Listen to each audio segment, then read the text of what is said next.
Chapter 9, Second Report of Dr. Watson. The Light upon the Moor, Baskerville Hall, October 15. My dear Holmes, if I was compelled to leave you without much news during the early days of my mission, you must acknowledge that I am making up for lost time, and that events are now crowding thick and fast upon us. In my last report I ended upon my top note with Barrymore at the window, and now I have quite a budget already which will, unless I am much mistaken, considerably surprise you. Things have taken a turn which I could not have anticipated. In some ways they have within the last 48 hours become much clearer, and in some ways they have become more complicated. But I will tell you all and you shall judge for yourself. Before breakfast on the morning following my adventure I went down the corridor and examined the room in which Barrymore had been on the night before.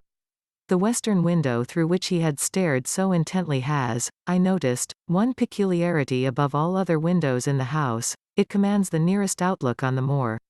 There is an opening between two trees which enables one from this point of view to look right down upon it, while from all the other windows it is only a distant glimpse which can be obtained.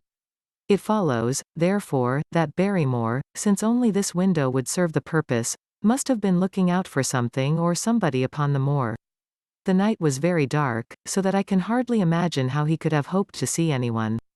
It had struck me that it was possible that some love intrigue was on foot. That would have accounted for his stealthy movements and also for the uneasiness of his wife. The man is a striking-looking fellow, very well equipped to steal the heart of a country girl, so that this theory seemed to have something to support it. That opening of the door which I had heard after I had returned to my room might mean that he had gone out to keep some clandestine appointment. So I reasoned with myself in the morning, and I tell you the direction of my suspicions, however much the result may have shown that they were unfounded. But whatever the true explanation of Barrymore's movements might be, I felt that the responsibility of keeping them to myself until I could explain them was more than I could bear. I had an interview with the baronet in his study after breakfast, and I told him all that I had seen. He was less surprised than I had expected. I knew that Barrymore walked about nights, and I had a mind to speak to him about it, said he. 2 or 3 times I have heard his steps in the passage, coming and going, just about the hour you name. Perhaps then he pays a visit every night to that particular window, I suggested. Perhaps he does.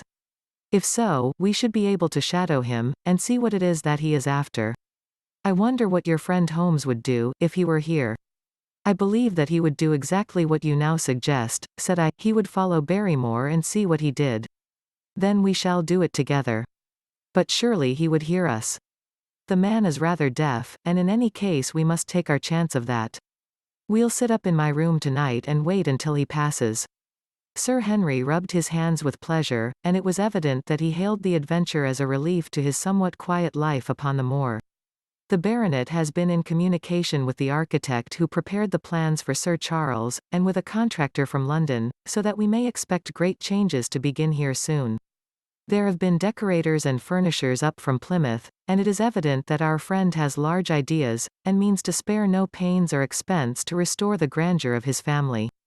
When the house is renovated and refurnished, all that he will need will be a wife to make it complete. Between ourselves there are pretty clear signs that this will not be wanting if the lady is willing, for I have seldom seen a man more infatuated with a woman than he is with our beautiful neighbour, Miss Stapleton.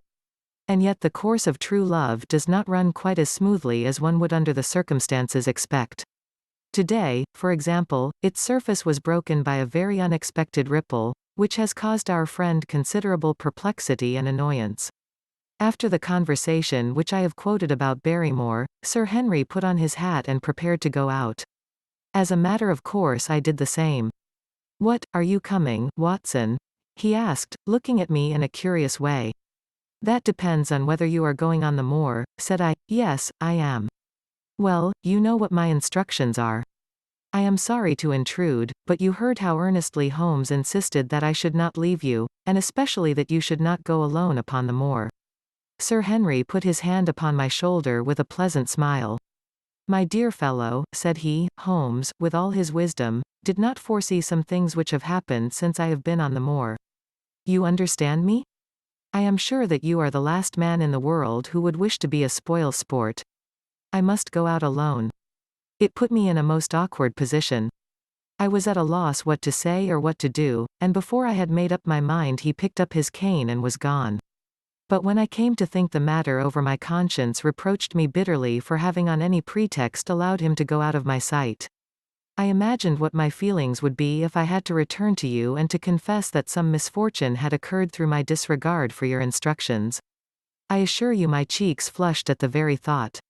It might not even now be too late to overtake him, so I set off at once in the direction of Merripit House. I hurried along the road at the top of my speed without seeing anything of Sir Henry, until I came to the point where the moor path branches off. There, fearing that perhaps I had come in the wrong direction after all, I mounted a hill from which I could command a view, the same hill which is cut into the dark quarry. Thence I saw him at once. He was on the moor path, about a quarter of a mile off, and a lady was by his side who could only be Miss Stapleton. It was clear that there was already an understanding between them and that they had met by appointment. They were walking slowly along in deep conversation, and I saw her making quick little movements of her hands as if she were very earnest in what she was saying, while he listened intently, and once or twice shook his head in strong dissent. I stood among the rocks watching them, very much puzzled as to what I should do next. To follow them and break into their intimate conversation seemed to be an outrage, and yet my clear duty was never for an instant to let him out of my sight. To act the spy upon a friend was a hateful task. Still, I could see no better course than to observe him from the hill, and to clear my conscience by confessing to him afterwards what I had done. It is true that if any sudden danger had threatened him I was too far away to be of use, and yet I am sure that you will agree with me that the position was very difficult, and that there was nothing more which I could do.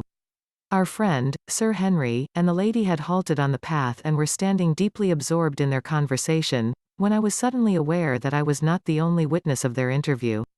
A wisp of green floating in the air caught my eye, and another glance showed me that it was carried on a stick by a man who was moving among the broken ground. It was Stapleton with his butterfly net. He was very much closer to the pair than I was, and he appeared to be moving in their direction. At this instant Sir Henry suddenly drew Miss Stapleton to his side. His arm was round her, but it seemed to me that she was straining away from him with her face averted. He stooped his head to hers, and she raised one hand as if in protest. Next moment I saw them spring apart and turn hurriedly round. Stapleton was the cause of the interruption. He was running wildly towards them, his absurd net dangling behind him. He gesticulated and almost danced with excitement in front of the lovers. What the scene meant I could not imagine, but it seemed to me that Stapleton was abusing Sir Henry, who offered explanations, which became more angry as the other refused to accept them. The lady stood by in haughty silence. Finally Stapleton turned upon his heel and beckoned in a peremptory way to his sister, who, after an irresolute glance at Sir Henry, walked off by the side of her brother. The naturalist's angry gestures showed that the lady was included in his displeasure.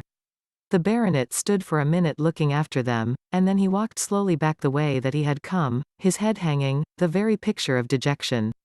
What all this meant I could not imagine, but I was deeply ashamed to have witnessed so intimate a scene without my friend's knowledge. I ran down the hill therefore and met the baronet at the bottom. His face was flushed with anger and his brows were wrinkled, like one who is at his wits' ends what to do. "Holloa, Watson. Where have you dropped from?" said he. "You don't mean to say that you came after me in spite of all?" I explained everything to him, how I had found it impossible to remain behind, how I had followed him, and how I had witnessed all that had occurred. For an instant his eyes blazed at me, but my frankness disarmed his anger, and he broke at last into a rather rueful laugh. "You would have thought the middle of that prairie a fairly safe place for a man to be private," said he, "but, by thunder, the whole countryside seems to have been out to see me do my wooing, and a mighty poor wooing at that. Where had you engaged a seat?" "I was on that hill." "Quite in the back row, eh?" But her brother was well up to the front. "Did you see him come out on us?" "Yes, I did." "Did he ever strike you as being crazy, this brother of hers?" "I can't say that he ever did." "I dare say not. I always thought him sane enough until today, but you can take it from me that either he or I ought to be in a straitjacket. What's the matter with me, anyhow? You've lived near me for some weeks, Watson. Tell me straight, now." Is there anything that would prevent me from making a good husband to a woman that I loved? I should say not. He can't object to my worldly position, so it must be myself that he has this down on. What has he against me? I never hurt man or woman in my life that I know of. And yet he would not so much as let me touch the tips of her fingers. Did he say so? That, and a deal more. I tell you, Watson, I've only known her these few weeks, but from the first I just felt that she was made for me, and she, too, she was happy when she was with me, and that I'll swear. There's a light in a woman's eyes that speaks louder than words. But he has never let us get together, and it was only today for the first time that I saw a chance of having a few words with her alone. She was glad to meet me, but when she did it was not love that she would talk about, and she wouldn't have let me talk about it either if she could have stopped it. She kept coming back to it that this was a place of danger, and that she would never be happy until I had left it. I told her that since I had seen her I was in no hurry to leave it, and that if she really wanted me to go, the only way to work it was for her to arrange to go with me. With that I offered in as many words to marry her, but before she could answer, down came this brother of hers, running at us with a face on him like a madman. He was just white with rage, and those light eyes of his were blazing with fury. What was I doing with the lady? How dared I offer her attentions which were distasteful to her? Did I think that because I was a baronet I could do what I liked? If he had not been her brother I should have known better how to answer him. As it was I told him that my feelings towards his sister were such as I was not ashamed of, and that I hoped that she might honor me by becoming my wife. That seemed to make the matter no better, so then I lost my temper too, and I answered him rather more hotly than I should perhaps, considering that she was standing by. So it ended by his going off with her, as you saw, and here am I as badly puzzled a man as any in this county. Just tell me what it all means, Watson, and I'll owe you more than ever I can hope to pay. I tried one or two explanations, but, indeed, I was completely puzzled myself. Our friend's title, his fortune, his age, his character, and his appearance are all in his favor, and I know nothing against him unless it be this dark fate which runs in his family. That his advances should be rejected so brusquely without any reference to the lady's own wishes, and that the lady should accept the situation without protest, is very amazing. However, our conjectures were set at rest by a visit from Stapleton himself that very afternoon.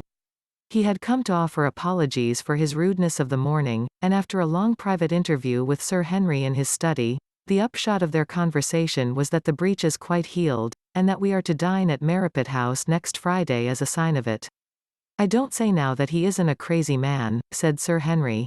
I can't forget the look in his eyes when he ran at me this morning, but I must allow that no man could make a more handsome apology than he has done. Did he give any explanation of his conduct? His sister is everything in his life, he says. That is natural enough, and I am glad that he should understand her value. They have always been together, and according to his account he has been a very lonely man with only her as a companion, so that the thought of losing her was really terrible to him. He had not understood, he said, that I was becoming attached to her, but when he saw with his own eyes that it was really so, and that she might be taken away from him, it gave him such a shock that for a time he was not responsible for what he said or did. He was very sorry for all that had passed, and he recognized how foolish and how selfish it was that he should imagine that he could hold a beautiful woman like his sister to himself for her whole life. If she had to leave him he had rather it was to a neighbor like myself than to anyone else. But in any case it was a blow to him, and it would take him some time before he could prepare himself to meet it. He would withdraw all opposition upon his part if I would promise for 3 months to let the matter rest and to be content with cultivating the lady's friendship during that time without claiming her love. This I promised, and so the matter rests.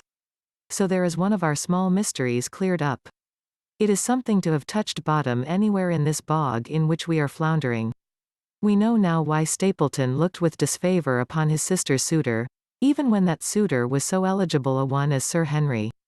And now I pass on to another thread which I have extricated out of the tangled skein, the mystery of the sobs in the night, of the tear-stained face of Mrs. Barrymore, of the secret journey of the butler to the western lattice window. Congratulate me, my dear Holmes, and tell me that I have not disappointed you as an agent, that you do not regret the confidence which you showed in me when you sent me down. All these things have by one night's work been thoroughly cleared.